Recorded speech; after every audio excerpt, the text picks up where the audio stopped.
Welcome welcome welcome मेरे प्यारे बच्चों। मैं अमित प्रियदर्शी फिर से आपका स्वागत करता हूं यूट्यूब वीडियो पे। आज को मैं टॉपिक लेके नहीं आया हूं बायोलॉजी का।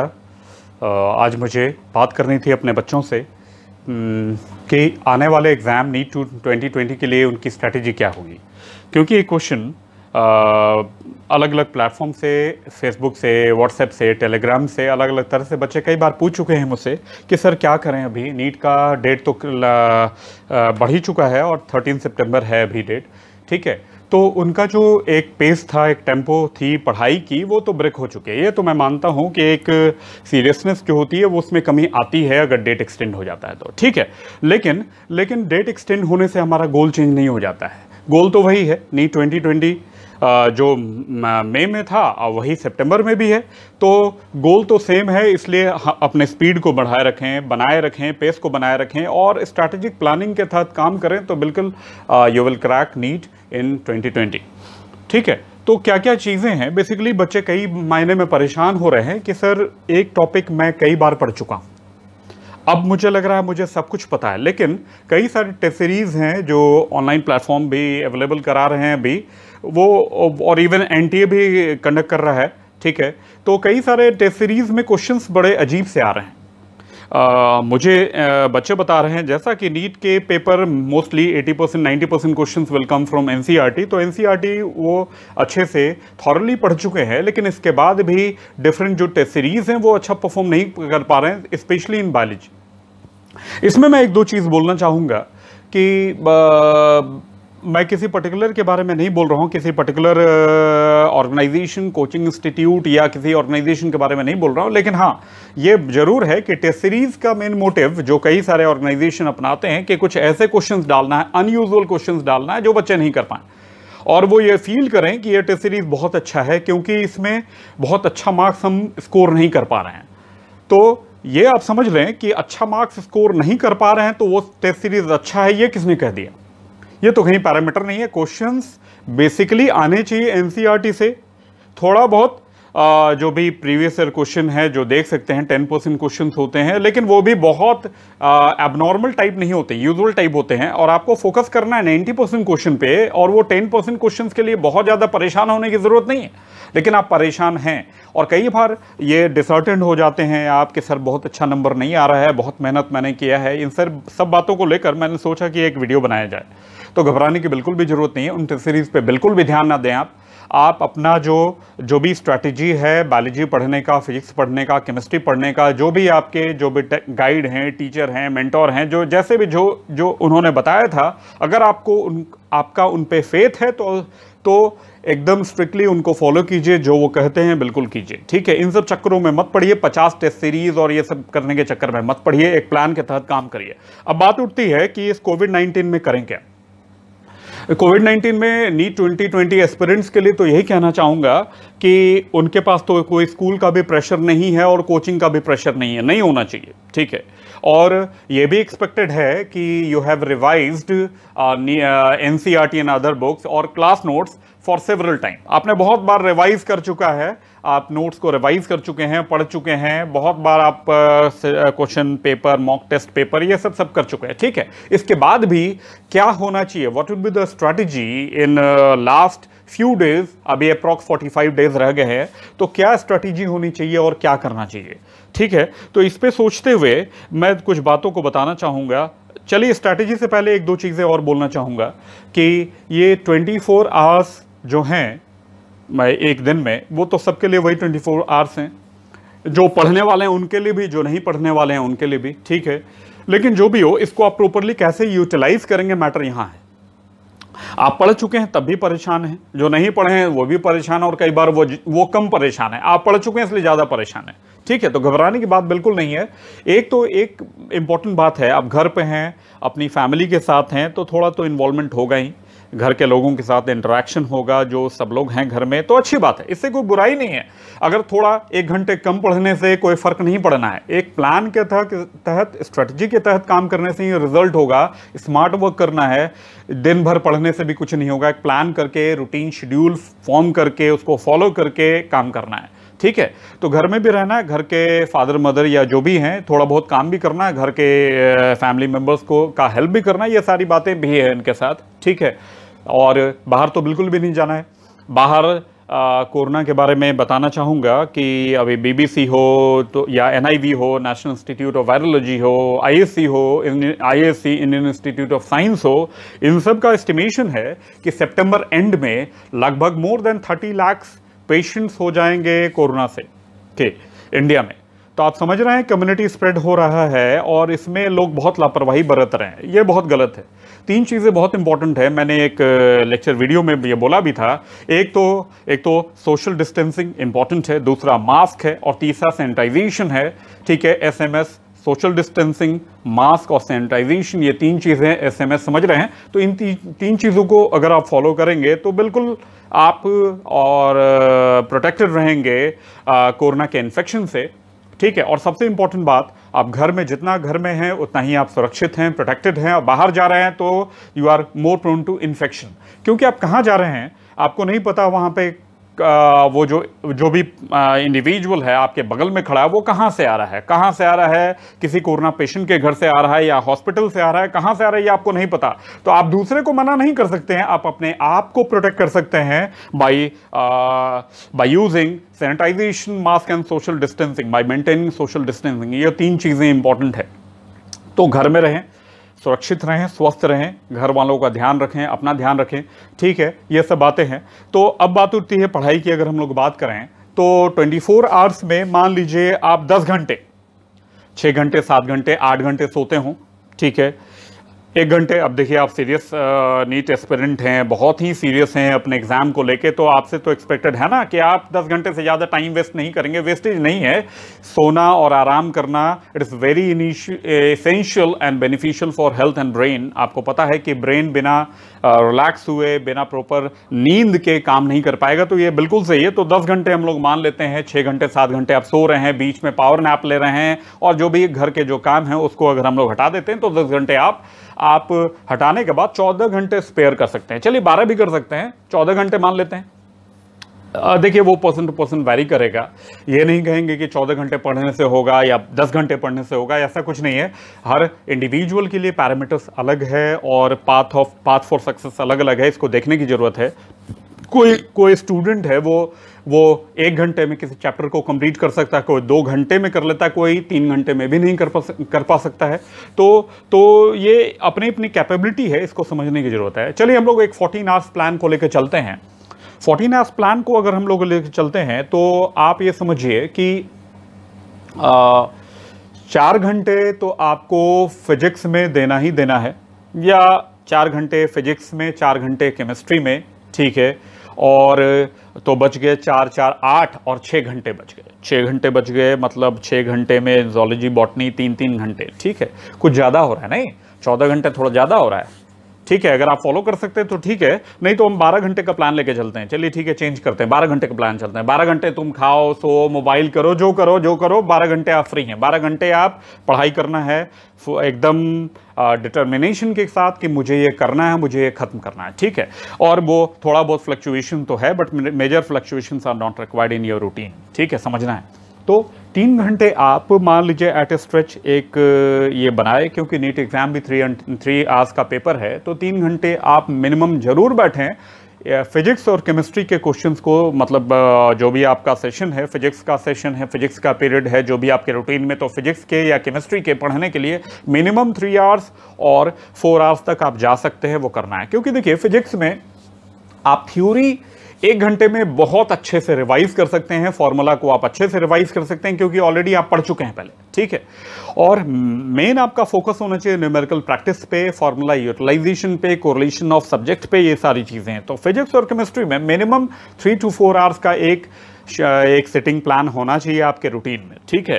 तो आप मान लीजिए 3 घंटे से 4 घंटे आप फिजिक्स या केमिस्ट्री पढ़ते हैं, उसके बाद आपको हाफ एन आवर का तो ब्रेक बिल्कुल लेना है, 1 आवर का भी हो सकता है, दे ही दिए आपको 12 घंटे, आपको जहां जो सेट करना है कर सकते हैं। उसके बाद मिनिमम 2 आवर्स का आपको शेड्यूल रखना है एक बायोलॉजी में, बॉटनी या जूलॉजी से एक टॉपिक, ठीक है, तो समझ रहे हैं आप।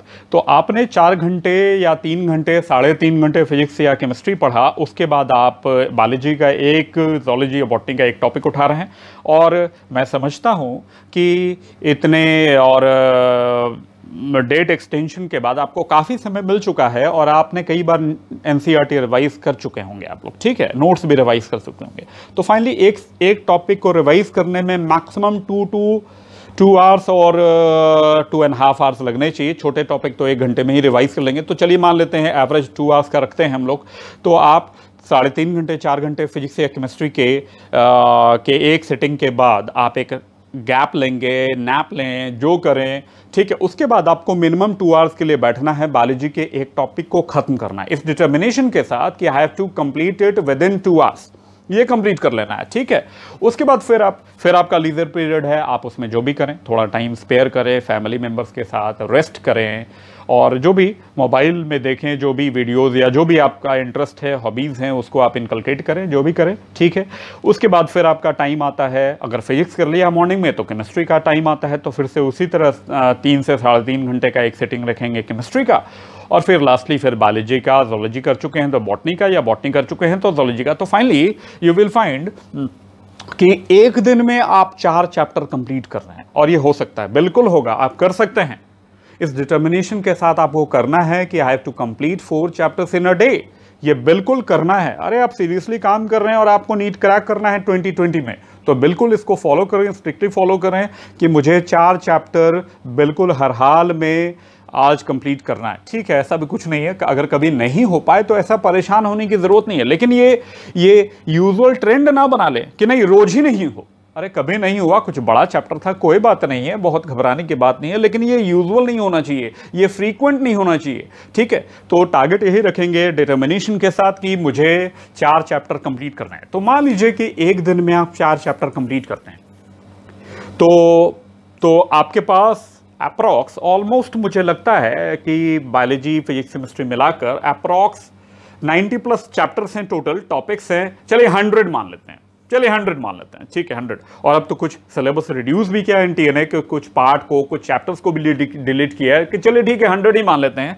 तब भी आप अगर कैलकुलेट करें तो आप देखेंगे कि you will complete entire syllabus with in 25 days, 25 दिन में 25 गुने 400, ठीक है। तो 25 दिन में आप एंटायर सिलेबस को एक बार रिवाइज कर पाएंगे।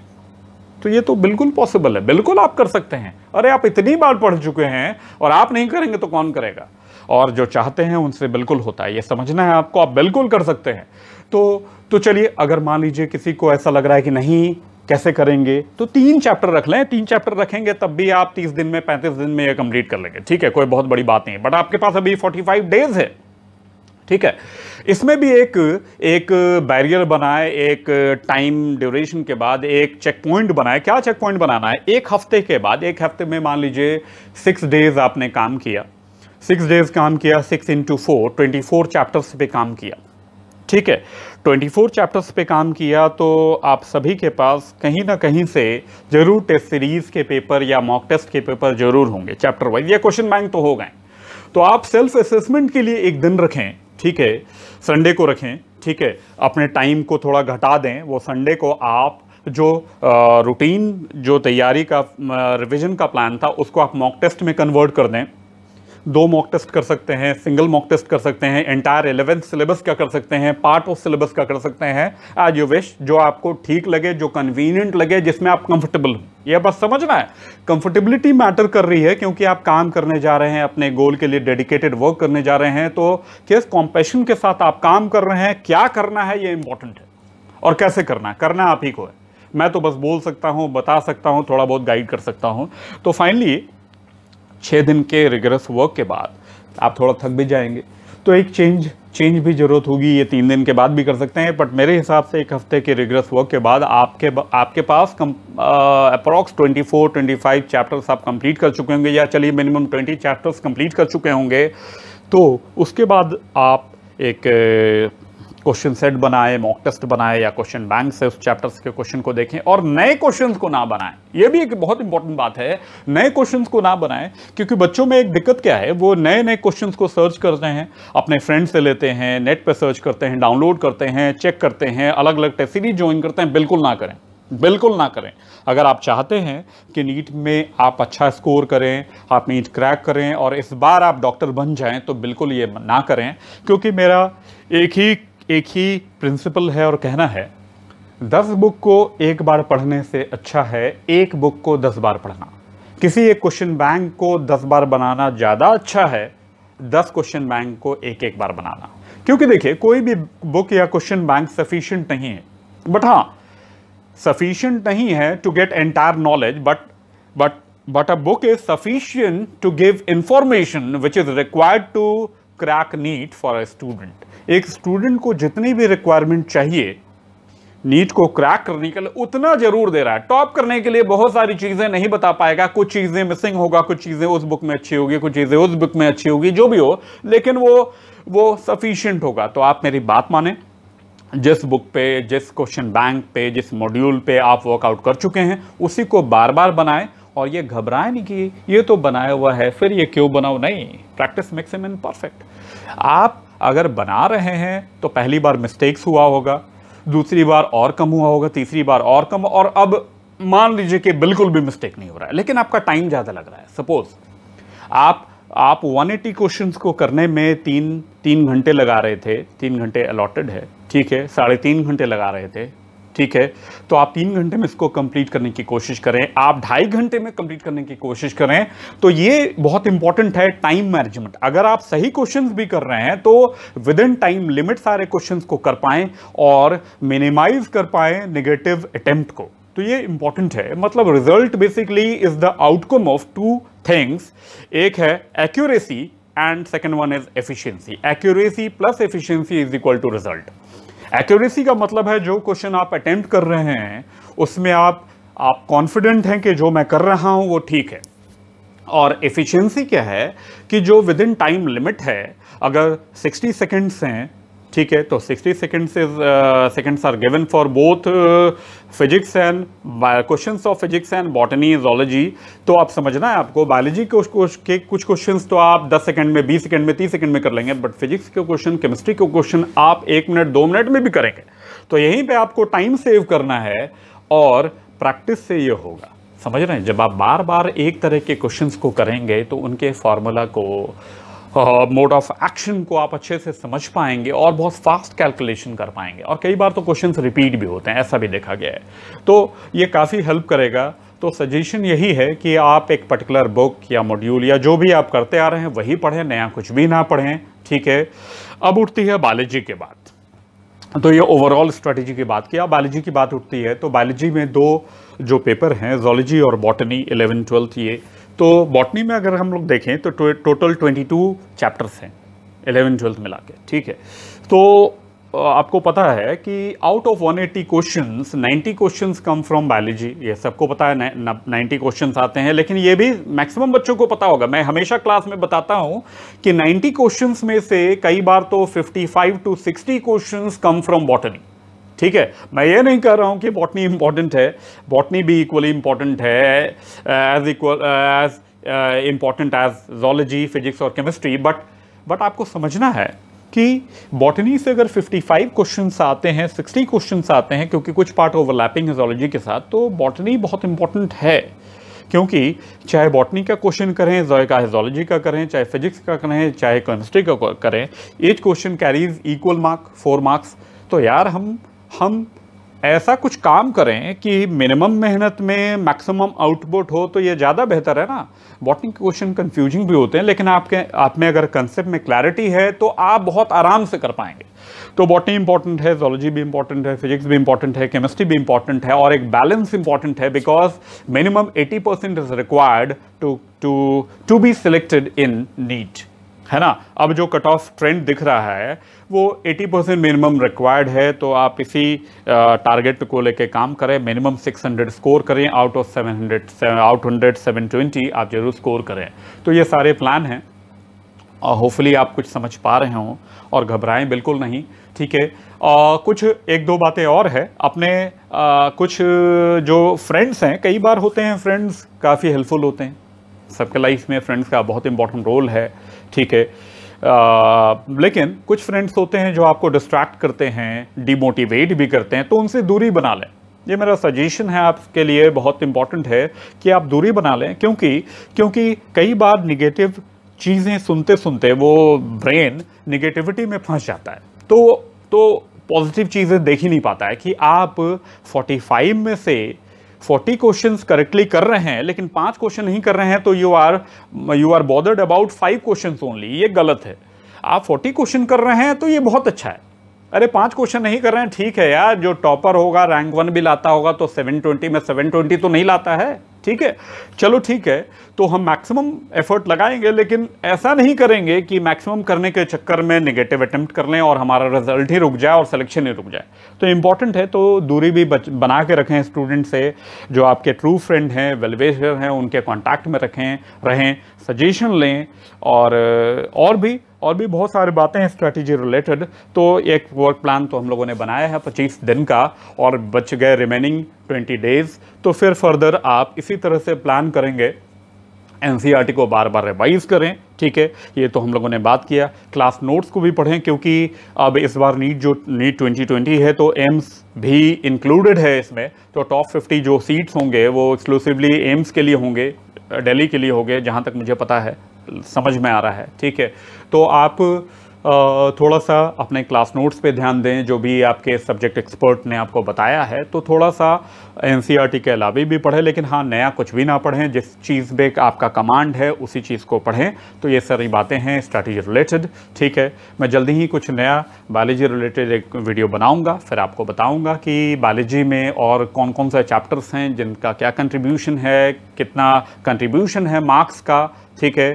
तो ये सारी बातें हम लोग करेंगे, ठीक है। तो wish you all the very best. आप सभी को शुभकामनाएं आने वाले नीट के लिए। सब लोग स्वस्थ रहें, घर में रहें और अपने काम पे, गोल पे फोकस्ड रहें। बहुत बहुत धन्यवाद। Thank you very much.